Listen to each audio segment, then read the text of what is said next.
দুই পাল্লায় নৌকা দিয়েছেন। নিজে বিএনপি করেন, নিজের ছেলেকে জামাতের সাথে রাজনীতি করার সুযোগ করে দিয়েছেন। নিজে এখানে আসেন বিএনপির হয়ে বক্তব্য রাখার জন্য, কিন্তু ঘরের বউকে জামাতের রাজনীতি করার জন্য রেখে আসেন। আপনি এখানে বিএনপির রাজনীতি করে যাবেন, আর আপনার জামাত করাবো আপনার জন্য পাকাবে। এদেরকে দিয়ে কি বিএনপির কোনো উন্নয়ন হবে? হবে নাকি? আজকের এখানে স্টেজে অনেকে আছেন যাদের বউ এবং পোলা জামাত করে। আমি বিনীতভাবে বলবো, কালকে থেকে আর বিএনপির মিটিং আইসেন না।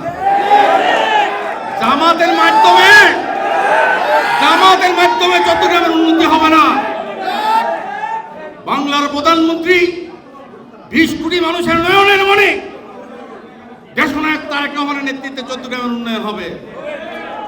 যারা লুলা নেতাকে নিয়ে নাচেন, তার নেতৃত্বে উন্নয়ন হবে। কত বড় বাটপারি আপনারা চিন্তা করতে পারেন? 5 আগস্টের পরে একটা রাস্তা 3 মাস আগে, নির্বাচনের 3 মাস আগে সেই রাস্তার কাজ শেষ, আর নির্বাচনের 4 মাস পরে এসে উনি মিটিং করে চট্টগ্রামের মানুষকে বোকা বানায়। উনি নাকি উন্নয়ন করেছে। আপনারা কি জানেন নাকি কোথায় কোথায় মিটিং করেছে? জানেন? এই হলো হটকারী নেতা, এই হলো হটকারী নেতা। এদেরকে বিশ্বাস করবেন একদম। ওই যে কয় যে জান্নাতের সার্টিফিকেট, পরকাল আপনার জাহান্নাম নিশ্চিত।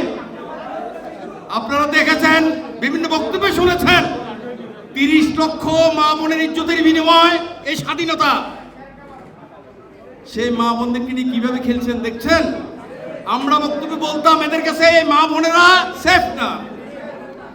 একটা মেয়ে, অভাবী মেয়ে, চাকরির জন্য গিয়েছেন একজন নির্বাচিত এমপি সাহেবের কাছে, চাকরির জন্য সুপারিশ করেছেন, কিন্তু নাতি বয়স্ক একটা মেয়েকে নিয়ে তারপরে কি করেছে গত 4 দিন আপনারা সোশ্যাল মিডিয়া দেখছেন কি না? ওনার বয়স 76 বছর, আর সে মেয়ের বয়স কত? 14 বছর। এদের কাছে কি মা বোনরা সেফ কিনা?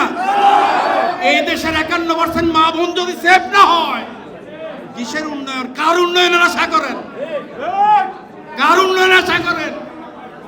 শুনি যে অনেকের মেয়ে নাকি জামাত করে, অনেকের বউ নাকি জামাতের রোকন, অনেকের ফুলা নাকি জামাতি নেতাদেরকে এনে দোকান উদ্বোধন করে। কেন?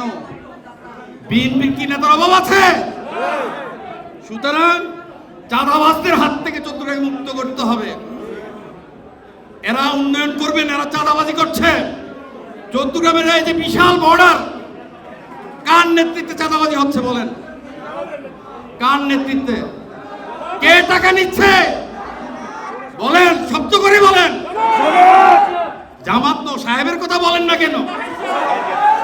এই সাহেবদের নেতৃত্বে এই চট্টগ্রাম হচ্ছে ঢাকা চট্টগ্রামের মাঝখানে, ইন বিটুইন ঢাকা চিটাগং। পুরাটা হচ্ছে এখানে ইন্ডিয়ার বর্ডার।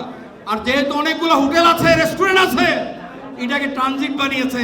আর সেই সুযোগে ওই সাহেব চট্টগ্রামকে এই মাদকের অভয়ারণ্যে পরিণত করেছে।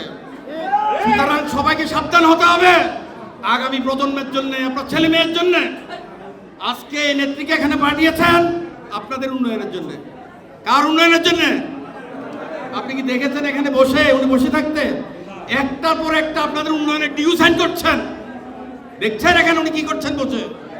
দেশনায়ক তারেক রহমানের নির্দেশে উনি এসছেন চট্টগ্রামের লোকজনের ভাগ্য উন্নয়নের জন্য। সুতরাং আজকে থেকে শপথ নেন, যারা দিনে বিএনপি রাতে জামাত, এদেরকে চিহ্নিত করেন এবং এদেরকে অনুরোধ করবো আপনারা তওবা করে আমাদের দলে আসেন, আমরা গ্রহণ করে নেব। আর নাহলে ইতিমধ্যে আমরা তালিকা করেছি, শুধু জামাতের সাথে আতাত আছে তা না, প্রো জামাত যারা করে, এই স্বাধীনতা বিরোধীদের সাথে নিয়ে যারা রাজনীতি করে, তাদেরকে আমরা দল থেকে বহিষ্কার করবো ইনশাআল্লাহ। অচিরেই আপনারা দেখবেন। সুতরাং বক্তব্য দীর্ঘায়িত করবো না।